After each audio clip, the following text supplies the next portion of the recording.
Mis amados hermanos, bendiga, sea usted cordialmente bienvenido, bienvenida a este espacio en torno a la palabra de nuestro Señor. Hoy, mis amados, es viernes 21 de octubre del 2022 y al Señor le damos gloria por permitirnos estar reunidos en torno a su palabra. Estamos estudiando nuestro curso Fundamentos de la Fe y estamos en la lección 4, estamos estudiando la persona de Cristo. Así que váyase preparando y acompáñeme por favor a las Escrituras. Primera de Timoteo, capítulo 6, versículos 14 y 15. En lo que usted lo busca, clase, ¿cómo estamos? Bien. Eso es todo, claro que sí. Más que listos. Y vamos a iniciar en lo que tú estás buscando el texto bíblico. Vamos a compartir nuestra sesión de estudio con nuestros hermanos que nos acompañan desde otras plataformas. También me están comentando que lo están escuchando en Honduras. Saludos a nuestros hermanos allá en Honduras. Les mandamos un fuerte y cálido saludo en el amor del Señor. Y recuerde que todos los días estamos compartiendo el maravilloso plan de lectura M'Cheyne, a través del cual a lo largo de todo un año usted va a leer el Antiguo Testamento una vez, el Nuevo Testamento y los Salmos 2 veces. Prácticamente ya estamos en el cierre del año, entonces yo espero que usted haya caminado con nosotros en la Escritura, porque ha sido un tiempo extraordinario. Todos los viernes, ya lo sabe, Fundamentos de la Fe, aquí nos vemos. Y el día de mañana, ¿qué es lo que vamos a ver mañana, Isa? No vino. Mira, los grillos, miran, hasta aunque sea cri, cri, cri. Estamos viendo el libro de Juan. El Evangelio de Juan, claro que sí. Yo creo en el Hijo, un estudio del Evangelio de Juan. Y esta semana ya vamos a iniciar directamente con el texto, capítulo 1. Vamos a iniciar ya directamente con el estudio del texto del Evangelio de Juan, que si ustedes han tenido la oportunidad de acompañarnos en estas últimas sesiones introductorias al Evangelio, es un Evangelio extraordinario con características únicas a los Evangelios sinópticos. Y déjeme decirle que si usted no lo ha leído, puede empezar a leerlo y estudiarlo junto con nosotros. Y bueno, pues síganos acompañando en sus oraciones, ¿verdad? Síganos acompañando también a través de las transmisiones. Recuerde que estamos transmitiendo en vivo desde Facebook Live y también usted puede encontrar esta sesión de estudio en nuestras listas de reproducción de YouTube y lo puede escuchar también en SoundCloud y en Spotify. También estamos en Instagram, pero casi no me ando metiendo por ahí. Me da mucha flojera, pero también ahí andamos por ahí presentes. Vamos al texto, ¿les parece? Primera carta a Timoteo, capítulo 6, versículos 14 y 15. ¿Cómo andamos con el audio? ¿Bien? No me han dicho nada, así que supongo que andamos bien. Y ya me preguntaron por ahí hace ratito, ¿qué onda con las playeras? Bueno, pues las playeras de Ministerios Voz que Clama, ¿verdad? Son playeras diseñadas para darnos identidad, ¿verdad? De grupo. Tenemos la playera de Fundamentos de la Fe, la playera también de Comprometidos con su Palabra, unas que usted ya ha visto por ahí. Si a usted le interesa, échenos una llamadita, un mensajito, ¿verdad? Tenemos diferentes tallas para hombre y mujer y pues bueno, son recursos que nos están apoyando para pues los viáticos, los gastos, los materiales. Vamos a estar el próximo domingo también allá en Oaxaca. Entonces, pues bueno, gracias al Señor vamos a andar por allá. Síganos apoyando con sus oraciones. Primera de Timoteo, capítulo 6, versículos 14 y 15. Le voy a dar lectura, nos encomendamos al Señor en oración. Dice así la palabra: que guardes el mandamiento sin mácula ni reprensión. ¿Hasta cuándo? Hasta la aparición de nuestro Señor Jesucristo, la cual a su tiempo mostrará el bienaventurado y solo soberano, Rey de reyes y Señor de señores. Mis amados, esta es la palabra del Señor. Vamos a orar. Bendito Dios y Padre, te damos gracias, Señor, por este tiempo, Padre Santo, de reunión, de estudio, de fundamentos de la fe. Sé con mis hermanos, Señor, aquí en casa. sé con mis hermanos aquí presentes, pero también sé con aquellos ausentes, con aquellos, Señor, que por razones diversas que tú conoces no pueden estar aquí, y aquellos que pudiendo estar aquí y no lo están, también sé con ellos, Señor, que la palabra, Padre Santo, llegue a sus corazones y a sus vidas. Señor, allende las fronteras donde Señor, se vea, se reproduzca y se comparta, Señor, este mensaje. Señor, rogamos que tú solamente seas visto y reconocido, Señor. Padre Santo, nos encomendamos en esta sesión a tu amor y cuidado. Guíanos, Señor, a través del texto, guíanos a través de la palabra, guíanos a través de este material de apoyo que tenemos. Sé con mis hermanos aquí presentes, con aquellos que están por reunirse con nosotros, Señor. Y te agradecemos, Señor, poder estar en tu palabra, Padre Santo. Sé conmigo como expositor, te lo pedimos en el nombre de Jesús. Y en su nombre decimos, amén. Muy bien, pues hemos visto hasta ahora, en relación a la persona de nuestro Señor Jesucristo, hemos visto varios puntos. Primeramente, hemos hablado de que la persona de Jesús es una persona en la cual pues hay muchas opiniones, muchas controversias. Hemos visto que Jesús es el Dios que se hizo hombre, el verbo que se hizo carne. Eso lo veremos mañana en el Evangelio de Juan. Y hemos visto que el Señor Jesús no vino por obligación, no se encarnó, no fue enviado por el Padre solamente porque sí. Una de las evidencias clave, uno de los mensajes clave del Evangelio es que Dios se hizo carne, Dios se hizo hombre. Uno de los ejemplos también de lo que hemos visto a través de esta sesión, pues hemos visto estas evidencias bíblicas en las que podemos ver cómo el Señor Jesucristo experimentó la debilidad, el cansancio y las manifestaciones de la condición humana, excepto de pecado. Tuvo hambre, tuvo sueño, ¿verdad? Lloró, sintió pesar en su corazón. Pero también por el otro lado podemos ver la manifestación de la divinidad de Jesús. Es decir, Jesús no solamente fue un hombre. Para muchas personas, la naturaleza divina y humana de Jesús sigue estando envuelta en un terreno de misterio. La realidad es que Jesús no es como el café con leche que te tomas, no es 50-50. Él es 100% Dios y 100% hombre, y esas dos naturalezas convergen en su persona en lo que se conoce teológicamente como la unión hipostática. Los principales herejías, los principales ataques de la iglesia en los primeros siglos hacia la persona de Jesús atacaban estos puntos, atacaban su humanidad, decían que no se hizo hombre, y por el otro lado decían que realmente Jesús no era Dios. Lo que nosotros vamos a ver, también hemos visto en semanas anteriores, es que Jesús manifestó en su vida y en su persona las características de una persona que es más que un hombre. Vimos, por ejemplo, ¿te acuerdas que vimos Marcos capítulo 2, verdad? En el que pudimos ver la omnisciencia del Señor, que Él conocía lo que cavilaban en sus corazones. También pudimos ver nosotros su soberanía sobre la enfermedad, que Él puede perdonar pecados, elementos que solamente le corresponden a Dios solamente. Entonces podemos ver que Jesús es hombre y Jesús es Dios. Poder sobre la enfermedad, poder sobre los demonios, poder sobre la naturaleza, poder sobre la muerte. Este es un elemento que para nosotros es muy importante tenerlo presente, y yo espero que hasta aquí, hasta donde vamos, tú y yo hayamos podido ir contestando nuestro material de fundamentos de la fe. Amén, clase. Amén. Claro que sí. Amén. El día de hoy estamos en la página 32, y vamos a ver el cuarto y último punto de esta lección 4. Vamos a hablar del rey que viene a reinar. La semana pasada hablamos de Cristo como nuestro Salvador, como el Cordero de Dios, como el pan de vida, como aquel que es el camino, la verdad y la vida. ¿Puedes decir amén a ello?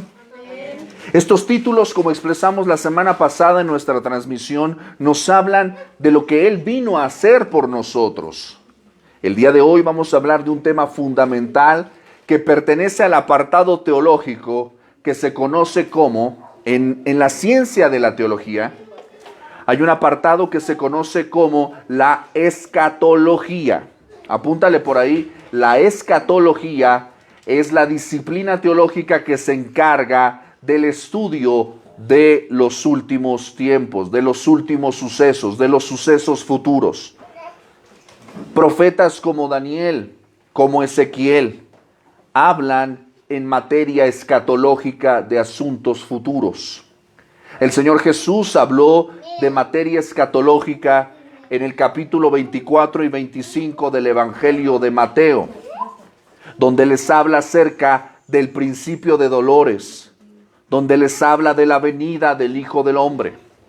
De igual manera, el apóstol Pedro y el apóstol Pablo hablarán en materia escatológica en las Escrituras, acerca de cómo será el porvenir para el mundo, para la iglesia, cómo el Señor vendrá a establecer su reino. El día de hoy vamos a hablar de este tema y yo espero que traigas tu material por ahí. ¿Cuántos traen su material por ahí? Eso, correcto ahí. Y yo espero que los demás también traigan ahí apuntes, ¿verdad? Porque vamos a ver algunos textos bíblicos. No vamos a ser muy abrumadores porque el tema escatológico siempre es tema no difícil, pero ciertamente para aquellos que están empezando en el estudio bíblico puede ser un poco complejo. Entonces vamos a ver solamente unas cuantas textos bíblicos, unas cuantas evidencias que nos van a hablar de cuál es el siguiente paso dentro del proyecto del reino de Dios.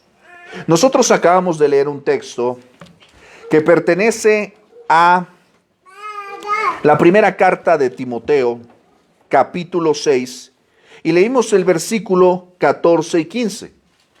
Este pasaje, como bien lo hemos dicho, pertenece a la carta pastoral, a la sección del canon conocida como las cartas pastorales. La sección del canon de las cartas pastorales corresponde a primera carta a Timoteo, segunda carta a Timoteo, Tito y Filemón. Son las cartas pastorales. Estas cartas fueron escritas por el apóstol Pablo y dirigidas a personas específicamente. Su hijo en la fe, Timoteo, era pastor de la iglesia de Éfeso y a él en este capítulo 6 se dirige llamándolo al desafío de la perseverancia en la predicación. Vamos a leer un poquito más de contexto para que entiendas el sentido de lo que está diciendo el apóstol aquí en este texto. Timoteo capítulo 6 versículo 11. Mas tú, oh hombre de Dios, le escribe Pablo a Timoteo. Mas tú, oh hombre de Dios, huye de estas cosas, sigue la justicia, la piedad, la fe, el amor, la paciencia, la mansedumbre. Lo desafía y dice el versículo 12, pelea la buena batalla de la fe, echa mano de la vida eterna, a la cual asimismo fuiste llamado, habiendo hecho la buena profesión delante de muchos testigos. Nuevamente, Pablo sigue exhortando a Timoteo y le dice, te mando delante de Dios. Ve qué importante es lo que está diciendo aquí Pablo a Timoteo. Le está diciendo, Timoteo, no te estoy pidiendo esto por lo que opine la gente. Te mando delante de Dios, que da vida a todas las cosas, y de Jesucristo, que dio testimonio de la buena profesión delante de Poncio Pilato. Te mando, dice el versículo 14, que guardes el mandamiento sin mácula ni reprensión. ¿Cuál fue el mandamiento, clase? Estamos leyendo. A ver si estás conmigo. ¿Cuál es el mandamiento que está hablando aquí Pablo? Guardarlo. Pues es que dice testimonio. Ajá, ¿Qué le está pidiendo Pablo a Timoteo aquí? Que dé testimonio de la buena profesión. Ok, pero también le dice otra cosa, más adelante en el versículo 14. El versículo 12, ¿qué le está diciendo? Exactamente. Le está hablando en un sentido imperativo, en un mandamiento. Le dice, pelea la buena batalla, echa mano de la vida eterna. que delante de Dios persevere y que guarde el testimonio de Dios en Jesucristo. Por eso le dice que guardes el mandamiento sin mácula ni reprensión. Lo que le está encomendando aquí Pablo a Timoteo es la encomienda que es dada a todo creyente. Todo creyente es llamado a pelear la buena batalla de la fe. Estar en Cristo, creer en Cristo es un desafío no solamente de los viernes a las 7 de la noche. Digan amén. No es un desafío solamente de domingos, sino es un compromiso de ¿qué crees? De todos los días. De lunes a domingo, 24/7, los 365 días del año, de noche y de día, llueva o haya sol, te vaya bien o te vaya mal, somos llamados a pelear la buena batalla de la fe, aprovechar, dice, echa mano. Esta expresión, ¿qué te está diciendo? Cuando dicen echa mano. Pues aferrarse a las promesas a Dios. Claro, ¿verdad? Apóyate en esto que Dios te ha dado. Echa mano, aprovecha la bendición que ya tienes de la vida eterna en Jesucristo. Porque tú y yo estamos juntos con todo el pueblo de Dios del pasado, del presente y del futuro, comprometidos de dar buen testimonio acerca de Jesucristo. Estamos delante de Dios, dice Pablo. Debemos guardar su palabra sin mancha ni reprensión. Somos llamados a vivir de una manera íntegra delante de Dios. No perfecta, porque perfecto solamente Dios, íntegra. Pero nota por favor la temporalidad de esta batalla. La buena batalla de la fe. La buena batalla de la fe tiene un inicio y tiene un final. ¿Cuándo inicia la buena batalla de la fe? Por acá. ¿Cuándo inicia la buena batalla del cristiano? Cuando empiezas a creer. Claro, por supuesto. ¿Y cuándo termina? Muchas gracias. No termina. ¿Nunca termina? Pues tal vez cuando ya estemos en la presencia de Dios pueda terminar esa batalla, porque no tendremos más más luchas en el mundo.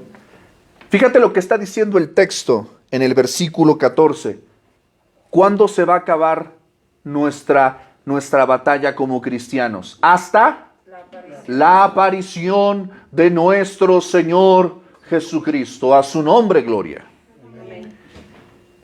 Esto está diciendo que tarde o temprano, las cosas con las que tú y yo batallamos como creyentes, nuestra carne, este mundo, los ataques del enemigo, ¿qué crees? Solamente tendremos que batallar con ellos, resistir y pelear hasta la aparición de nuestro Señor Jesucristo. Y dice el texto, la cual mostrará a su tiempo. Esto es muy importante, subraya la palabra a su tiempo, porque lo que está diciendo es cuando Él quiera, cuando Él determine, no cuando nosotros queramos, no cuando la iglesia quiera. Una de las preguntas que le hicieron los discípulos al Señor, ¿cuándo será el fin de todas las cosas? ¿Cuándo será el momento de tu venida? Y el Señor solamente les da pistas acerca del principio de dolores, de lo que va a empezar a venir, pero les dice, todavía no es el fin. ¿Cuándo va a ser el fin? Dice el Señor, el día y la hora nadie la sabe. Por eso dice, ¿quién solamente sabe cuándo es el tiempo? Dios el Padre. Por eso dice, la cual a su tiempo, no al nuestro, mostrará el bienaventurado y solo soberano. Esta expresión es muy importante porque nos está hablando de que el Señor Jesús se manifestará doblemente bendecido y solo soberano. No hay otro más que Él. No hay otra autoridad por encima de Él. No hay otro que le diga qué es lo que estás haciendo. Un solo soberano. Rey de reyes. Es decir, entre los que gobiernan, Él es el que gobierna por encima de todos. Rey de reyes y Señor de señores. Es decir, el que es Señor, el que es Rey, el que es soberano, un día se manifestará y todos nosotros participaremos de su reino. ¿Puedes decir amén? Amén. Mis amados, la persona de Jesús no es solamente un tema para Semana Santa. No es solamente un tema para las Navidades. No es solamente un tema para el domingo. Jesús no es un tema del pasado. Hebreos nos dice que Jesucristo es el mismo ayer, hoy y por los siglos. Él es eterno.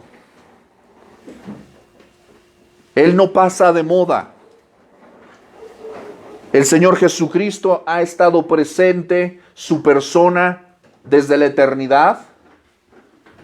Él ha estado presente en el presente, en todas las épocas de la historia, y estará presente en el futuro y en la eternidad. Un día, mis amados, Cristo reinará de manera absoluta y plena sobre toda la tierra. La pregunta que probablemente tú me estés haciendo es, ¿no se supone que Cristo ya es rey? Quizás para nosotros el concepto de rey nos es difícil porque vivimos en una cultura en la que no hay reyes. Ahorita que estuvo este drama en estos meses, ya ves que falleció doña Isabel II de Inglaterra, ¿verdad? Todo este drama mundial de, ay, se murió doña aquella, que ya decían, oye, pues ¿qué se toma aquella señora? Porque no se muere, ¿no? 70 años en el poder, en la corona, desde finales de la Segunda Guerra Mundial. Y para nosotros como mexicanos, la noción de una señora que gobierna, pues solamente debe ser mi mamá, ¿no? Pero la noción de reyes para nosotros es difícil o es desconocido, porque nosotros provenimos de un contexto en el cual nos da cosita hablar de monarquías, como que decimos, no, aquí todos somos libres, aquí no nos gusta ese tema, por nuestra situación histórica de opresión y de dominio. Pero lo que debemos entender, mis amados, es que Dios ha puesto rey por encima de todos los gobernantes que ha habido a lo largo de la historia humana. Siempre ha estado el Señor gobernando. Déjame mostrarte la evidencia bíblica del señorío de Jesús a lo largo de toda la historia. Acompáñame, por favor, al libro de los Salmos, Salmo 2. Este salmo es extraordinario y es uno de mis favoritos. Fíjate lo que dice el Salmo 2. ¿Ya lo tienes ahí? Dice el texto. Pregunta el salmista, ¿por qué se amotinan las gentes y los pueblos piensan cosas vanas? ¿Por qué hacen tanto relajo las personas? ¿Por qué se hacen revoluciones, guerras y conflictos? Dice el salmista, se levantarán los reyes de la tierra y príncipes consultarán, ¿qué? Unidos contra Jehová y contra... Es muy interesante porque cuando hablamos de los hombres siempre están peleando entre sí. Las naciones, los pueblos, las comunidades siempre están peleando entre sí. Pero cuando se trata de rebelarse, cuando se trata de ponerse de acuerdo en contra de Dios y de su palabra, ¿qué crees? Se unen y se hacen amiguitos, ¿verdad? Ahí sí vemos que las naciones son muy cooperativas, se reúnen y quieren zafarse completamente de toda autoridad y señorío acerca del Señor. consultarán unidos contra Jehová y dice, contra su ungido.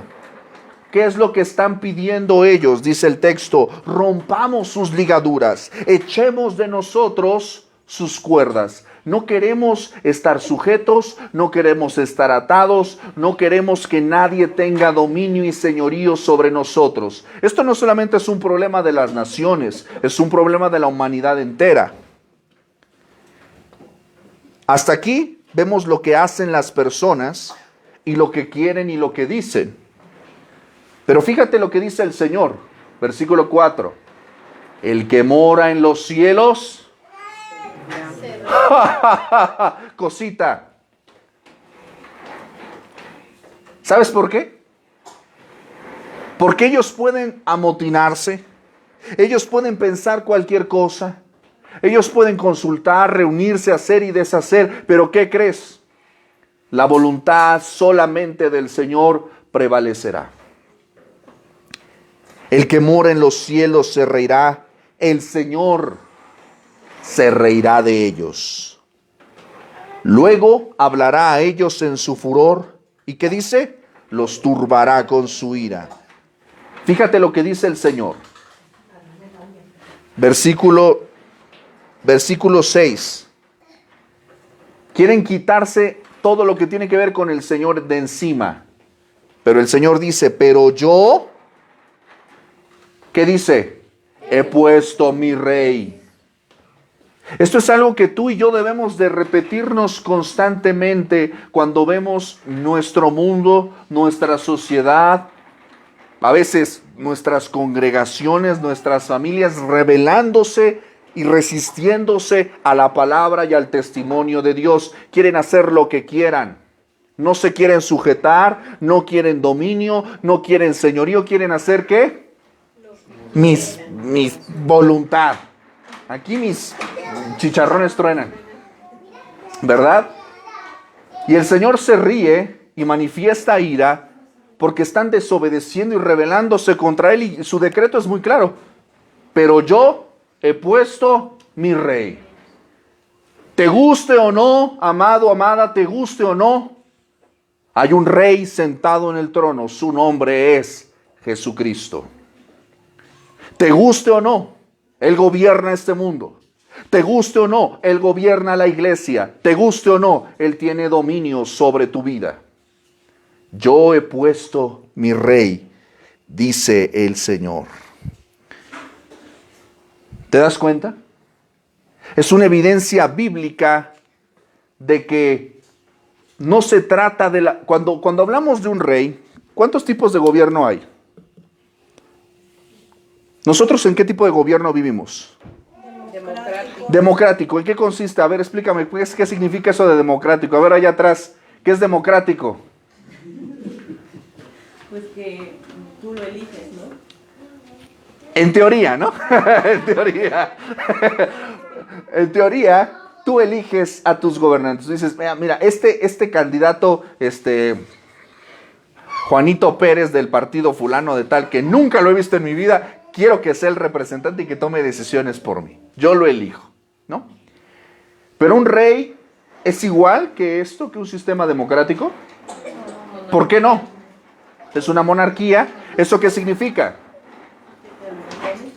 Que es impuestos, es decir, no van tocando casa por casa preguntándote, oye, ¿me das tu tarjeta de INE y te doy una despensa de si votas por el rey? No, por supuesto que no. ¿Verdad? En ningún contexto hay un proceso popular de elección en el reino de Dios. Nota por favor que la Biblia expresa acerca del sistema de gobierno, dice que es el reino de Dios, no el pueblo democrático del Señor. Si algo nos ha demostrado la Escritura es que cuando los hombres eligen que los hombres los gobiernen, las consecuencias son terribles. El primer libro de Samuel nos habla, en un sentido hasta cierto punto ilustrativo, de que en un determinado momento el pueblo de Israel dijo, ¿sabes qué? Queremos tener un rey como todas las demás naciones. Samuel, entonces, que era profeta, de Israel les dice, Señor, y él va y consulta al Señor y dice, Señor, te están rechazando, me están rechazando a mí, no te están rechazando a ti, me están rechazando a mí. Porque hasta ese momento, el pueblo de Israel que había sido sacado de la esclavitud no tenía otra autoridad más que a Dios solamente. Y tenía solamente a un vocero, que en este caso era Moisés y Aarón, y tenía sus siervos a través de los sacerdotes y los levitas, pero a final de cuentas solamente había ¿qué? Alguien que gobernaba, que era Dios. Era un gobierno teocrático. Por eso la petición de 1 de Samuel es tremenda, porque dicen, queremos un rey como las demás naciones. Queremos un rey como las demás naciones. Queremos ser como los demás pueblos. Cuando ellos, ¿qué crees? No eran un pueblo como los demás. A diferencia de todos los pueblos, ellos eran gobernados solamente y directamente por Dios. Al querer que otro los gobierne, ¿qué es lo que estaban haciendo con Dios? Desechando. Muchísimas gracias, Señor. Gracias por tus servicios. Pero queremos a alguien a quien podamos ver, tocar, y alguien como nosotros. Queremos un gobernante como nosotros. ¿Por qué? Porque si es como nosotros, ¿qué crees? Puede ser corrompido. Es corruptible, es humano, es pecaminoso. Fíjate cómo es la mente divina, que en la revelación bíblica, en Deuteronomio, vamos a encontrar instrucciones, porque el Señor sabía de antemano que ellos tarde o temprano iban a pedir un rey. Y les dice, cuando quieras hacer un rey, no vas a ser un rey extranjero. No puedes traer un extranjero a que gobierne sobre Israel. Y segundo, tiene que tener la palabra de Dios cercana a su vida. Tiene que leerla, tiene que estudiarla.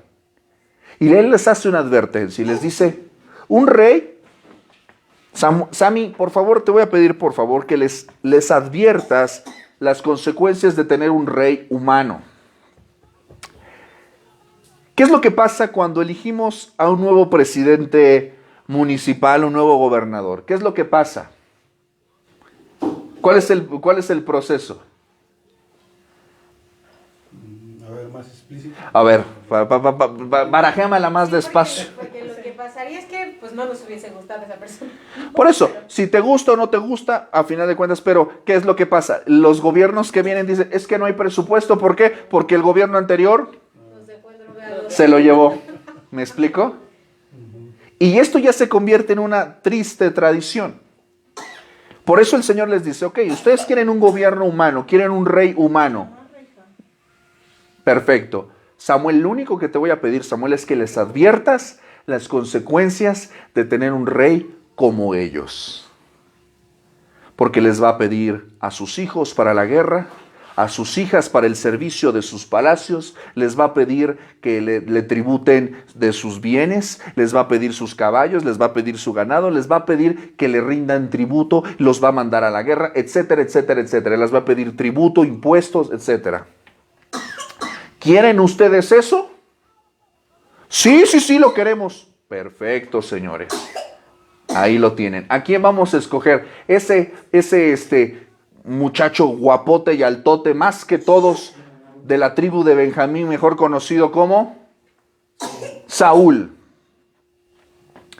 Y todos los demás, hay que rascarle el plan de lectura a McChain todos los días. ¿Y qué es lo que pasa con Saúl? Saúl es un rey popular, es elegido de manera popular, es querido, va a las batallas, hace lo que, entre comillas, ellos quieren.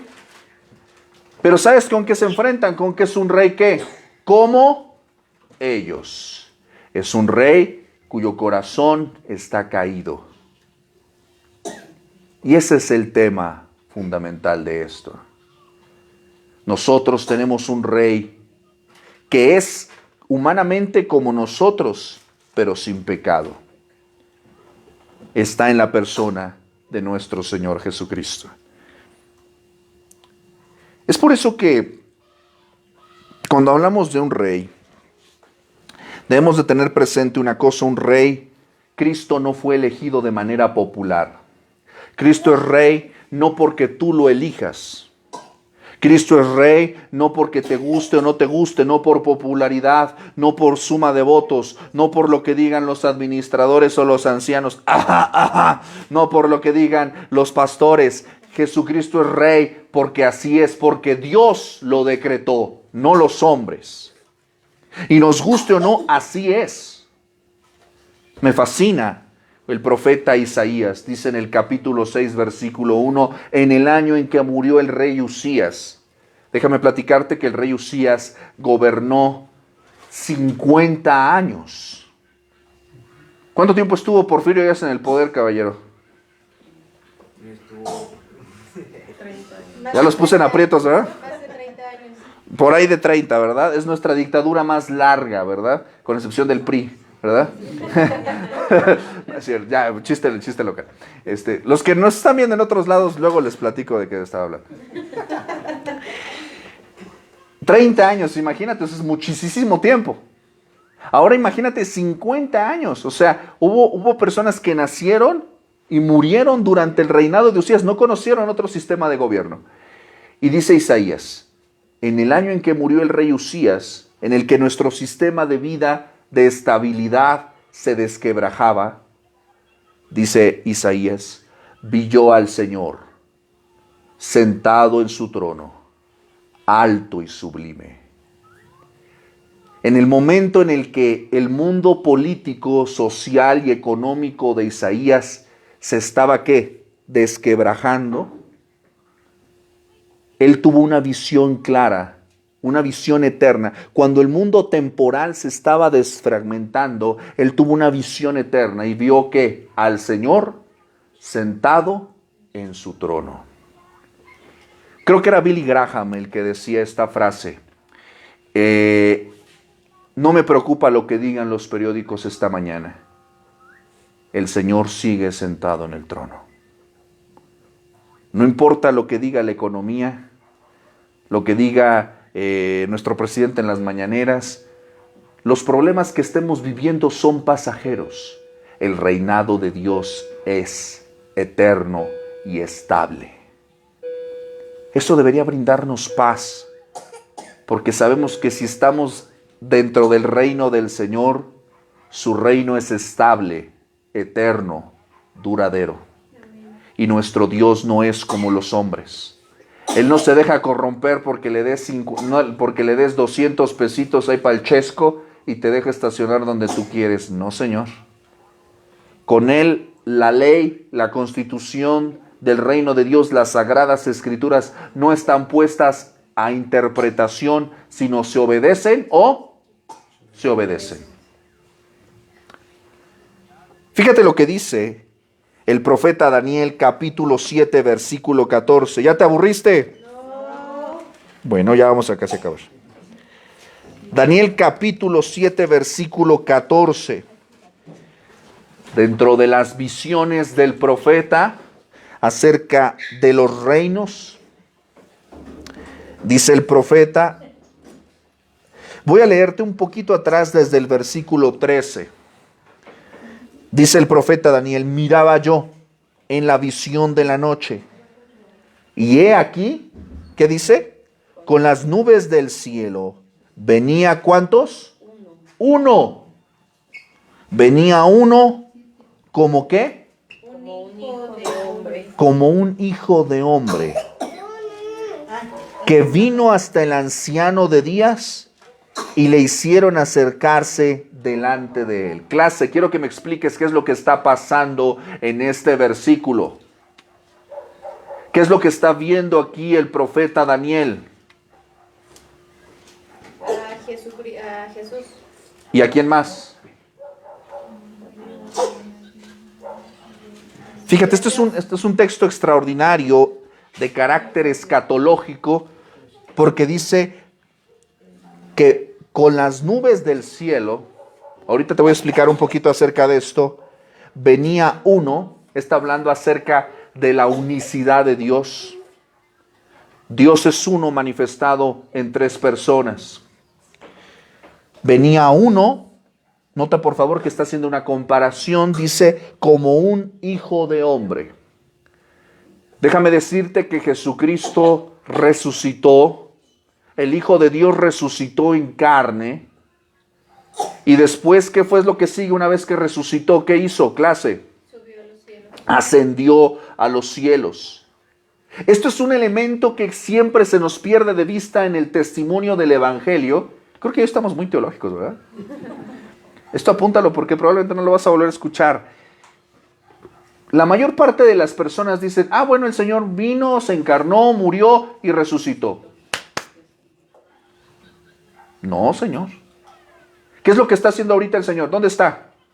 En el cielo. Y está, está en el cielo, pero ¿qué está haciendo? ¿Dónde está?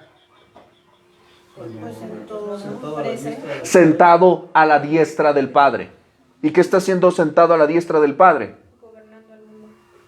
Todavía no. Está haciendo una actividad en particular. mediando. Está intercediendo por su iglesia. ¿Sale? Él es ahorita la labor que está haciendo Cristo. En este preciso instante delante del Padre, está intercediendo por nosotros delante del Padre. Por eso dice Juan que tenemos un abogado. Jesús está dando la cara por nosotros. ¿Por qué no somos consumidos ahorita? Porque está Cristo intercediendo por su iglesia, por su pueblo, por sus ovejas. Pero pregunta, clase, ¿cómo llegó ahí el Señor? ¿Cómo llegó a la diestra del Padre? Pues porque Por la ascendió a los cielos. Porque ascendió a los cielos. Ahora pregunta, clase, ¿por qué ascendió? Porque resucitó. Porque resucitó. Eso significa que, ¿qué es el acto de resucitar? ¿Qué significa eso? Volver a la vida. Volver a la vida. Por lo tanto, Él estuvo vivo, murió y luego volvió a la vida. Físicamente, Él nuevamente tenía un cuerpo físico. ¿Por qué no simplemente, pues ya no, caput, se desaparece y se va al cielo? ¿No? Eso sería como lo más lógico. La ascensión, como la relata el Evangelio, es un testimonio muy importante para nosotros, porque nos habla, uno, de que Cristo resucitado, resucitó en carne. No resucitó de manera espiritual solamente, resucitó en carne. Y si resucitó en carne, necesariamente tenía que ser ascendido en carne a la diestra del Padre. ¿Sí me estoy explicando?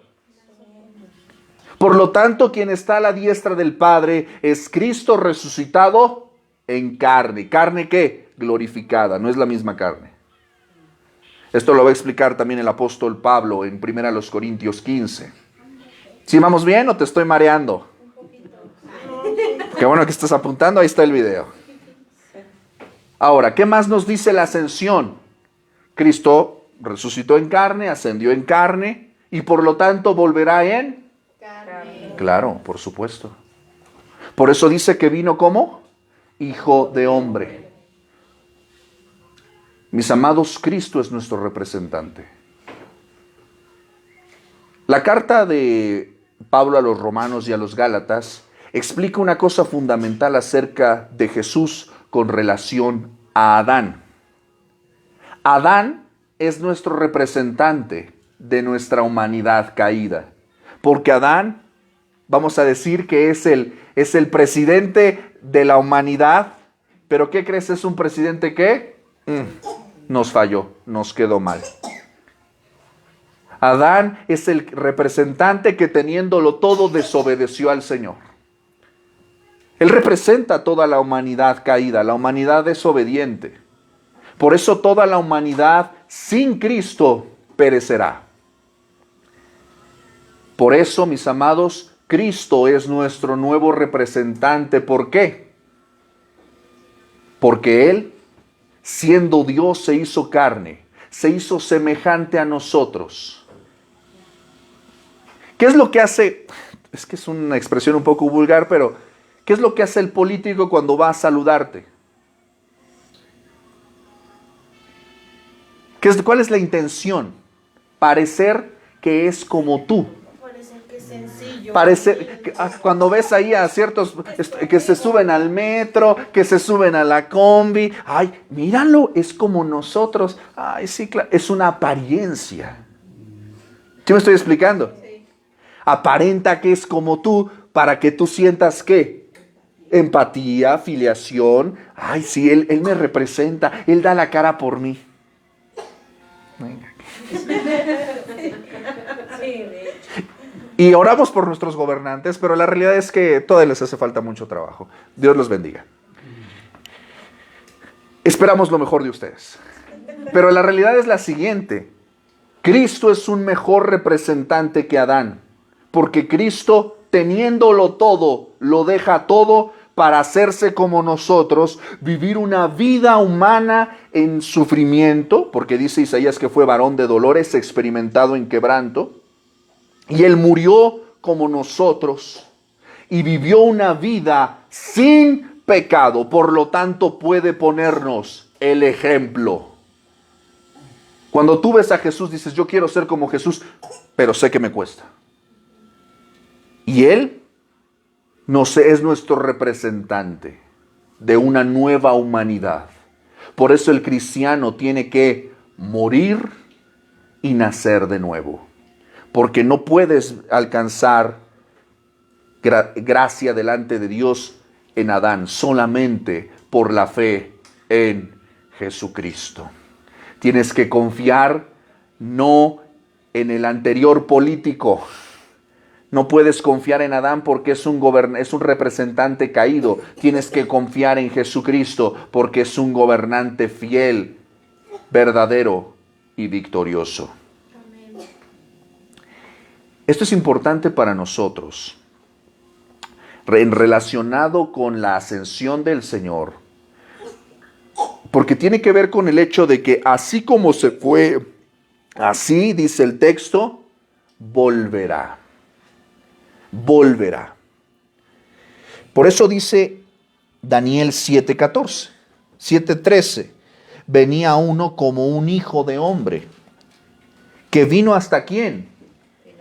El anciano de días. Es una expresión para hablar acerca de Dios el Padre. Y le hicieron acercarse delante de él. ¿Quién hizo acercarse a quién delante de quién? Clase. Allá atrás, mi teóloga preferida. ¿Delante de Dios? ¿Quién acercó a quién?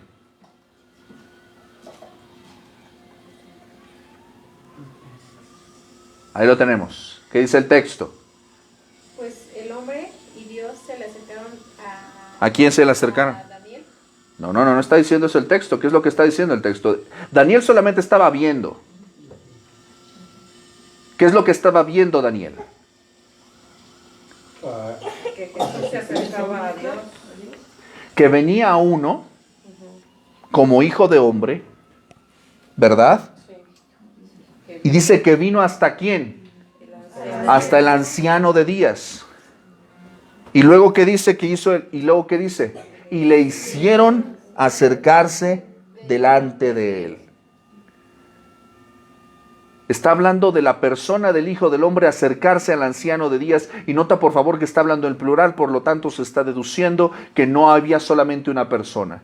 Esta es una evidencia textual de la presencia de la Trinidad. Del Padre, del Hijo y del Espíritu Santo. ¿Qué es lo que pasó con respecto al Hijo del Hombre? Dice el versículo 14. Y le fue dado al Hijo del Hombre.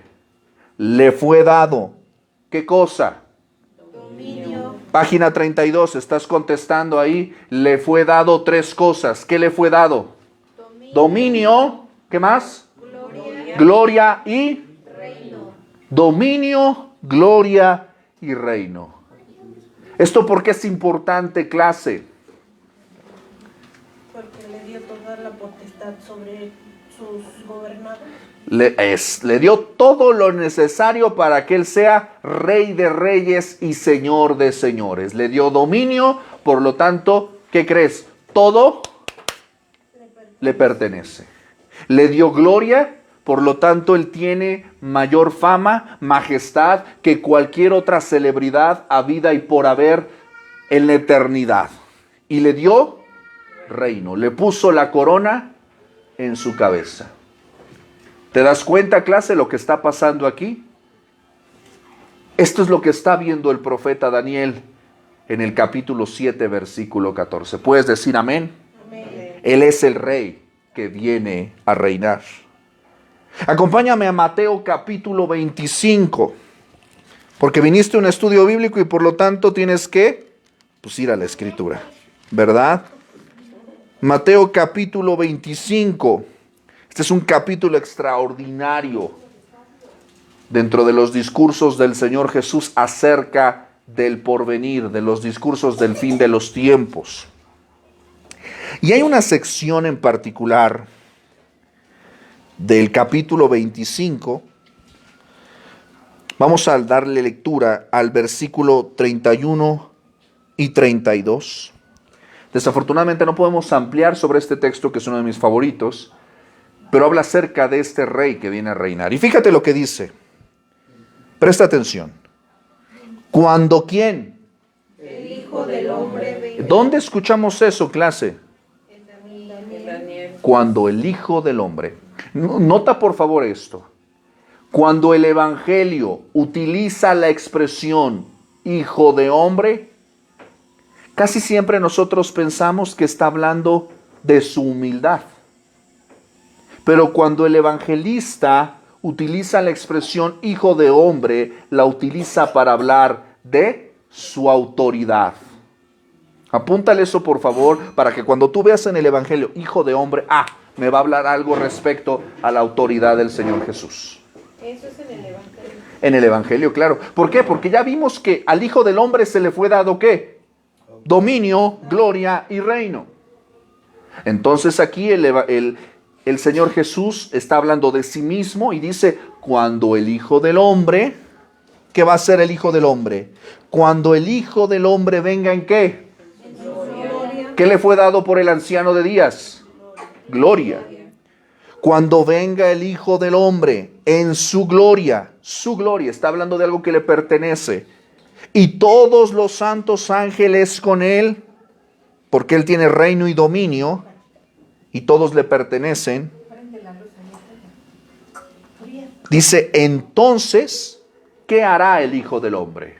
Se sentará en su trono de gloria. Se sentará en su trono de gloria. Nota por favor que lo que está diciendo aquí el evangelista, lo que está diciendo el Señor Jesús, habla de un trono. ¿Qué es un trono, clase? Donde se siente el rey.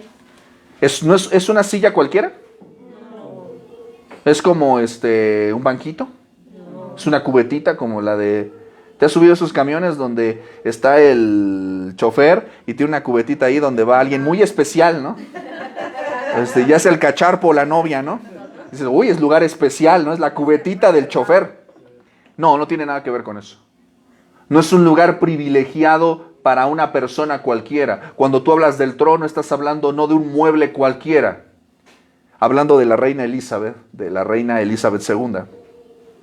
Todos los reyes de Inglaterra, desde hace varios siglos, cuando se estableció la abadía de Westminster, son coronados en esa abadía, en esa iglesia. Creo que viste por ahí la tele y viste toda la ceremonia que hacen nada más para quitarle los chunches simbólicos que tienen que... ¡Ay, ya, entiérrenla, por favor!, ¿no? Es que tiene un significado muy importante. Luego te platico eso después en otra sesión de café. Te platico qué onda, qué significa todo eso. Pero tú te vas a dar cuenta de una cosa. Hay ahí, en la abadía de Westminster, una silla simbólica, una silla muy importante que se llama el sillón de San Eduardo, donde ahí, literalmente ahí se sientan los reyes, ahí son coronados por la iglesia y ahí se les rinden todas las pompas y circunstancia, todo ahí muy, muy establecido, ¿no? Todos los reyes han sido así. Entonces, cuando hablamos de un trono, estamos hablando de que si hay un trono, hay un rey. Y nota por favor que dice, cuando el Hijo del Hombre venga en su gloria y todos los santos ángeles con él, porque déjame decirte que el rey no viene solo. ¿El rey viene qué? Con su séquito, con sus siervos. ¿Cuántos venían con la caravana de doña Elizabeth? Mira, así. ¿Sabes cuántos vendrán con el Señor, con el Hijo del Hombre? Entonces dice, cuando Él venga, se sentará en su trono de gloria. Él es el Rey que viene a reinar. Y esto es muy importante, este elemento de se sentará es un elemento muy importante porque está estableciendo una cosa: ya no hay nada más por hacer. En la antigüedad, y esto tiene que ver con el oficio sacerdotal, pero en la antigüedad los sacerdotes ministraban, ¿sabes cómo? De pie. Todo lo que hacían en el tabernáculo, en el atrio, en el lugar santo y en el lugar santísimo, lo hacían de pie. ¿No crees que había sillitas y banquitos? Todo lo hacían de pie. ¿Por qué? Porque esto era un simbolismo muy importante de que la labor sacerdotal acerca de la intercesión y la expiación por los pecados, ¿qué crees? No terminaba. Porque el pecado, el sacrificio que hicieron hoy, mañana con el pecado de mañana, necesitaban otra vez ¿qué? Hacer lo mismo. Todo el tiempo los sacerdotes tenían que estar haciendo lo mismo y estaban de pie. Pero con Cristo, Él es el sumo sacerdote que puede tomar asiento. Él es el Rey que puede tomar asiento. ¿Por qué? Ya no hay más que hacer. Él ya terminó. Su obra está completa. ¿Puedes decir amén? Él es el Rey que viene a reinar y dice que se sentará en su trono de gloria. Y dice el versículo 32. ¿Qué pasará? Serán reunidas. ¿Qué? Todas las naciones, ¿Y qué hará? y apartará los unos de los otros, como aparta el pastor las ovejas de los cabríos. Cuando el Señor se siente en su trono, pasarán tres cosas. Serán reunidas todas las naciones, toda la humanidad será reunida. ¿Y qué hará el Señor? Apartará. Hace algunos años escuché un mensaje un poco controversial que decía, el Señor no discrimina. No, Él no hace acepción de personas en el tema de la salvación. Todos pueden acceder a la salvación, pero ¿qué crees? No todos quieren la salvación. Cuando venga el Señor en su gloria, con sus santos ángeles, y se sienta en su trono de gloria, ¿qué crees? Ahora sí llegará el momento en el que el Señor va a decir, a mi derecha, por favor, ustedes, y a su derecha, ustedes. Dice que apartará a los unos de los otros. Y está estableciendo un comparativo, como el pastor aparta, ¿qué? Las ovejas de los cabritos. ¿Las ovejas y los cabritos son lo mismo? No, ¿Por qué?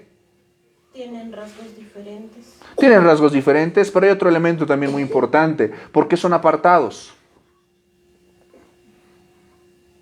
¿Son lo mismo, ovejas y cabritos? Tal vez porque los cabritos hacen lo que quieren y las ovejas obedecen. Ok, tiene un poco que ver con eso, pero ¿por qué los separa? ¿Son lo mismo? No. Son diferentes. ¿Por qué son diferentes? ¿Tienen cuernos? Tienen cuernos. Tienen cuernos, ok, tiene que ver con los rasgos, pero esos rasgos ¿de qué nos habla? Diferencias. Diferencias, pero esas diferencias son basadas ¿en qué? Las ovejas son más mansas. Seguimos hablando de carácter. ¿Por qué son diferentes? Nosotros somos, a ver, te voy a poner otro ejemplo más cercano. Nosotros somos, Darwin dice que nosotros descendemos del mono, que somos iguales. ¿Somos iguales a los monos? No. ¿Por qué? Nosotros somos evolucionados, gente pensante. Razonamos y ellos... Pero seguimos hablando de características. ¿Por qué somos diferentes de los monos? ¿Por qué las ovejas son diferentes de los cabritos? ¿Porque pertenecen a qué? Porque se hicieron caso. ¿Porque pertenecen a lo mismo? Sí, ¿no? Porque pertenecen a otra especie. O sea, ovejas y cabritos no son lo mismo. ¿Por qué? Pues porque son otra especie. No, pues porque quiero que piensen tantito. Huele a humo. O sea, ¿por qué los monos son diferentes a las personas? Porque no somos iguales. O sea, nosotros no somos iguales, pertenecemos a diferente especie. Esto es un elemento muy interesante, clase, porque ciertamente el Señor separará a los unos de los otros entre las naciones, no por lo que hacen, sino por su naturaleza. Seremos separados, sí, seremos en algún momento probablemente, déjame decirte esta palabra para que se te rasguen tus vestiduras, en algún momento la humanidad será discriminada, es decir, será separada la una de la otra. ¿Por qué? No por lo que hacen, sino por su naturaleza. ¿Por qué? Porque como bien dice, la naturaleza de los cabritos se manifiesta en determinada conducta, en determinada forma de ser, y la naturaleza de las ovejas se manifiesta en una determinada conducta y forma de ser. Así que el Señor no te está separando porque sea justo o injusto, sino porque las ovejas no son iguales a los cabritos, y por los que han nacido de nuevo no son iguales a los que no han nacido de nuevo. No es por sus obras, sino es por su naturaleza. Por eso es importante que tú te asegures: yo soy nacido de nuevo, pertenezco a otra naturaleza, o por ahí se me siguen asomando los cuernos, y por ahí sigo brincándome el redil, y por ahí sigo trepando donde no debo de treparme, o soy manso y humilde y sigo la voz de mi pastor. Ese silencio es importante. Porque el rey, cuando se siente en su trono, apartará a unos y a otros por su naturaleza, como el pastor aparta a las ovejas de los cabritos. Mis amados, Hechos 1:11, alguien que lo tenga, lo lee.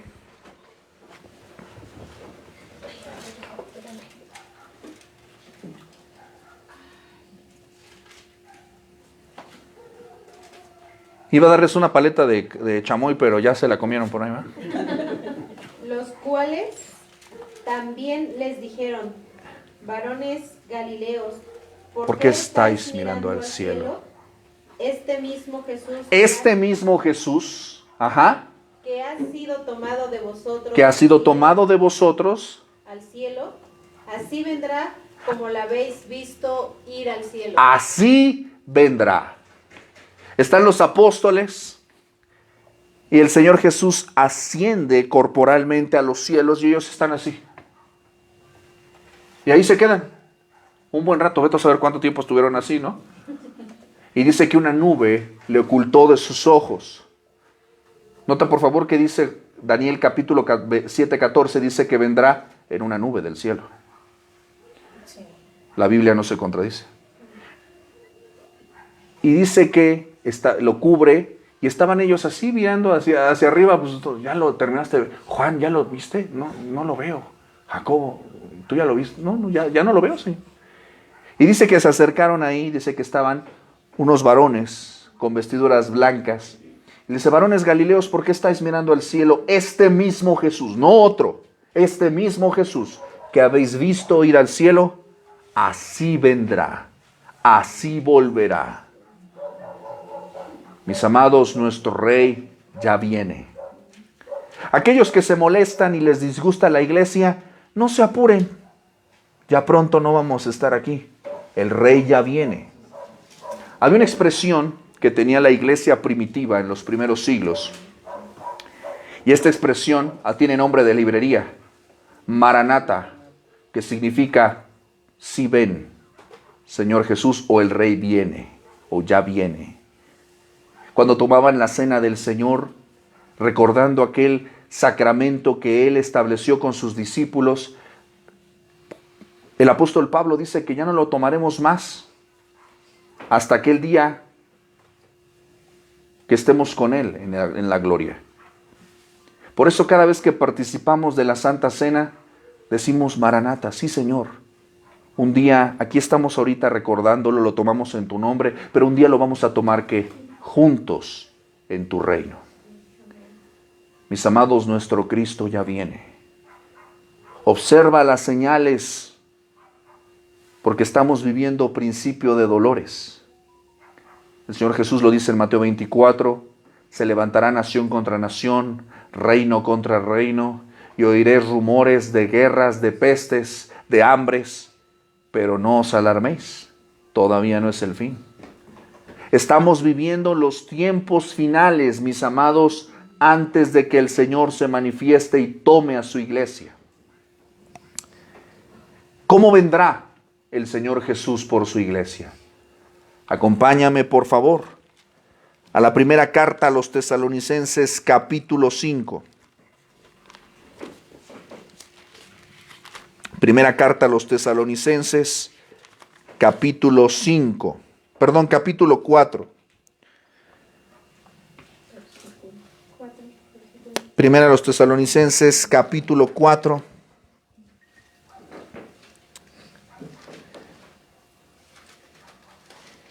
Fíjate lo que dice el versículo 13 al 18. Esto es palabra de esperanza para la iglesia. Tampoco queremos, hermanos, que ignoréis acerca de los que duermen. La expresión dormir es un eufemismo para hablar de aquellos que ya murieron. Que ignores acerca de aquellos que ya fallecieron, para que ¿qué? No te entristezcas como los otros que no tienen esperanza. Nosotros como cristianos, mis amados, cuando un cristiano muere, no llora, sino hace fiesta porque tenemos esperanza. Tenemos esperanza. Dice el versículo 14, ¿por qué tenemos esperanza? Porque si creemos que Jesús murió y resucitó, ¿creemos que Jesús murió y resucitó?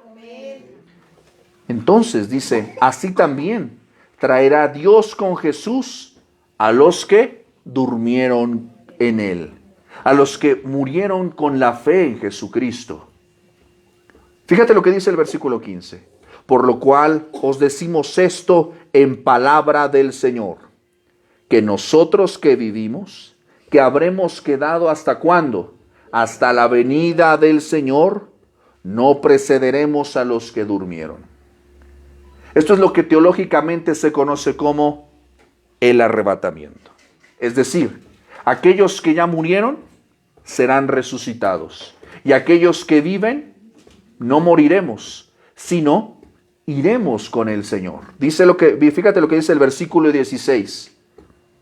Porque el Señor mismo no mandará a un ángel, no mandará a un representante, no mandará a Moisés o Elías. Dice el Señor mismo, con voz de mando, con voz de arcángel, con trompeta de Dios, con voz de autoridad, con voz de guerra, con trompeta. La trompeta siempre es para anunciar al rey. Con trompeta de Dios, ¿qué dice? Descenderá del cielo. Así vendrá como le vimos irse. Descenderá del cielo. Promesa para los cristianos. Y los muertos en Cristo resucitarán. Aunque no importa, ya. Por eso vengan al presencial, porque si no lo ven por acá, se corta, yo no me hago responsable. Resucitarán primero.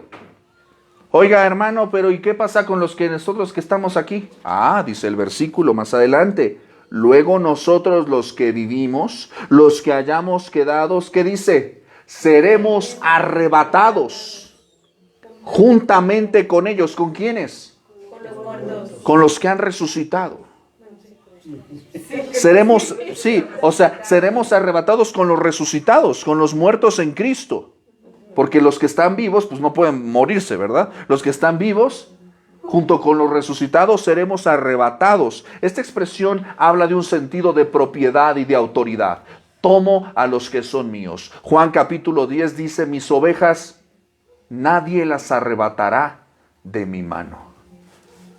Nadie le arrebata nada al Señor. ¿Por qué? Porque sus ovejas son suyas. Él dio su sangre por ellas, Él las compró. Seremos arrebatados juntamente con ellos. ¿En dónde? En las nubes, para recibir al Señor en el aire. Y así estaremos siempre con el Señor. A su nombre, gloria. Por tanto, alentaos los unos a los otros con estas palabras. Cuando pensamos en el futuro de nuestros hijos, cuando pensamos en el futuro de la iglesia, debemos de tener presente una cosa. Cristo viene. Este mundo no es lo único que existe. Hay eternidad. Yo quiero preguntarte, tu eternidad, ¿con quién la vas a pasar? Tus hijos, ¿dónde van a pasar la eternidad? Porque nuestro Rey ya viene. ¿A qué reino perteneces? ¿De qué lado vas a estar? ¿Del de los cabritos o de las ovejas? Porque un día vendrá Cristo con voz de mando, con voz de arcángel, con trompeta de Dios. Segunda de Pedro 3:14 nos llama a prepararnos, dice, procurando con diligencia ser hallados en Él, sin mancha e irreprensibles, en paz. Si el Señor viniera en esta noche, ¿estás listo para encontrarte con tu Señor? Si el Señor viniera con sus santos ángeles, ¿te irías con Él o te quedarías aquí? Asegúrate de que estás en Cristo. Asegúrate de que has confesado tus pecados y asegúrate de que has declarado que Jesús es tu Rey y Señor. Porque Él no se va a llevar a los que se decidan en el último momento, se va a llevar a los que se decidan ahora. Él no le hace como los de cierto partido que no te voy a mencionar qué, ¿verdad? De que si te cambias a mi color ya estás... No. Con el Señor o eres del Señor o no eres del Señor. ¿Sí me estoy explicando? Sí. El Rey ya viene. Y te diste cuenta, no hay 3 partidos, solamente hay 2, ovejas y cabritos. ¿De cuál eres? Porque si eres oveja, compórtate como oveja, vive como oveja. ¿Te estás preparando para la venida de tu Señor? Quiero que medites en este último ejemplo y con esto termino. Porque creo que el ejemplo me lo van a entender muy bien mis amadas hermanas. Cuando venía el pretendiente, el novio, el caballero, el esposo, paso por ti a las 8. ¿A qué hora? A las 8. Pero yo cuando pase a las 8 es porque quiero que ya estoy en el coche y quiero que estés, ¿qué? Lista. Son las 6 de la tarde. ¿Tienes? 2 horas. Ya merito. Eso significa que tú en 2 horas, ¿qué tienes que hacer? Pues bañarte, peinarte, arreglarte, maquillarte, vestirte, no sé. Prepararte para ir con tu amado. Imagínate que dan las 8 y tú te echaste a dormir porque te pusiste a ver la novela o te pusiste a ver el Facebook y llega el amado a las 8 y suena la pip, pip, y tú, ¡ay! Se me olvidó prepararme. Y tú sales a las 8:02 y como tu novio, como tu amado, pues también te dijo a las 8, tú sales a las 8:02 y ¿qué crees? Ya no está ahí. Y sales en fachas, en crocs, en pijama, con tu playera de Partido Verde, ¿verdad? Ahí con tu chongo. Yo estoy hablando al aire, mi estimado, yo estoy hablando al aire. Veo que se ríe mucho, entonces, no sé. Yo estoy tirando así balas al aire, no sé. Déjame decirte una cosa, mi amado, mi amada, Cristo es digno de que estemos listos para Él. Cuando tú vas a congregarte el domingo, ¿vas listo, vas lista para ofrecerle adoración a tu Señor? Cuando vas a presentarte todas las mañanas en oración a su palabra, ¿estás listo, estás lista, te preparas? Todos los días debes estar listo, lista, porque cuando toque la trompeta y cuando suene su voz, tienes que estar listo, tienes que estar lista para decir, sí, Señor, heme aquí. Vámonos. Oye, ¿me dejas llevarme, empacarme unas cuantas cositas? ¿Me dejo llevar la tele? No te vas a llevar nada de este mundo. Estamos listos para ir con nuestro Rey. ¿Por qué? ¿Qué crees? En su primera venida, el Rey vino a nosotros. en su segunda venida, nosotros iremos a Él. El Rey ya viene. El Rey que se hizo hombre. El Rey que es Dios. El único Dios verdadero. El Rey que es Rey de reyes y Señor de señores y solo soberano. El Rey que gobierna tu vida. O al menos que tú dices que gobierna tu vida. El Rey ya viene. ¿Estamos listos para encontrarnos con Él? Vamos a orar. Bendito Dios y Padre, en el nombre de Jesús te damos gracias, Señor amado, por tu palabra en esta noche. Sacude nuestras conciencias y recuérdanos, Señor, que tú ya estás cerca, a las puertas. Que tu palabra no miente, Señor, que tu palabra es veraz y fiel. Y que nuestro paso por esta tierra es pasajero, somos extranjeros, Señor. Vamos de paso y por lo tanto, Señor, este mundo no es nuestro hogar. Recuérdanos eso todos los días cuando nos aferramos a tantas cosas humanas, materiales, pasajeras, temporales, vanas, carnales, inmundas. Y cuando nos perdemos de la riqueza de tu reino, la riqueza de tu palabra, por seguir aferrados con uñas y dientes a aquello que es arena. Cambiar a Cristo y su evangelio es cambiar diamantes por tierra. Señor, esperamos tu llegada con ansias. Y queremos, Señor, ser de los primeros en la fila para tomar asiento en las bodas del Cordero. Queremos estar ahí cuando todos los seres celestiales, los 24 ancianos, Señor, junto con toda la multitud de la iglesia del pasado, presente y futuro, te digan: gloria, santo, santo, santo, Señor Dios Todopoderoso, el que era, el que es y el que ha de venir. Nosotros queremos estar ahí. Queremos un día, Señor, pasar toda la eternidad contigo. Por favor, Señor, quita el velo de nuestros ojos y muéstranos que lo eterno es más importante que lo temporal y pasajero. Que podamos despertar a la realidad de que tú ya vienes y vienes para gobernar, porque te ha sido dado dominio, gloria y reino. Gloria sea tu nombre, Señor Jesús. Gracias por este tiempo y podemos decir en su nombre, amén.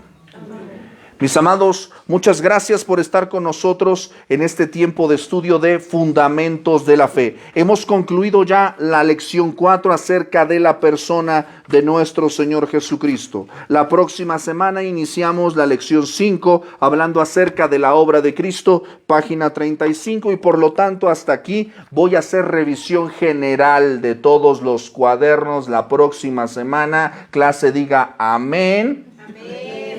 Y te voy a hacer unas cuantas preguntitas. Te voy a hacer 10 preguntitas de todo lo que hemos visto hasta la fecha.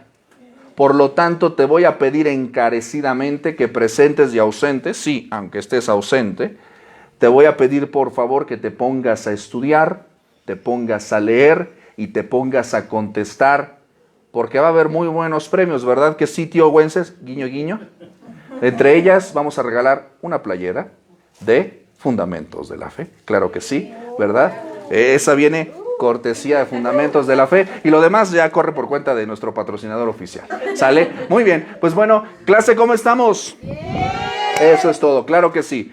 Nos vemos la próxima semana, el viernes nuevamente. Recuerde todos los días, plan de lectura McChain. Y nos vemos también el día de mañana con el Evangelio de Juan. Y mañana pues no te prometo nada, pero probablemente a ver si me dan chance y si tengo señal, les mando mensaje el domingo desde Oaxaquita. Si no, pues me voy a comer un rico chocolatito y pan de yema a su salud, ¿verdad? Acompáñenos en sus oraciones para que la palabra del Señor corra y sea glorificada. Tenga usted una excelente semana, Dios le bendiga. Si este mensaje ha sido de bendición para su vida, le animo a que lo comparta con sus amigos y familiares. Síganos a través de nuestras redes y suscríbase, Facebook, YouTube, SoundCloud y Spotify. Nos vemos la próxima semana y recuerden, a Dios sea la gloria. Hasta pronto.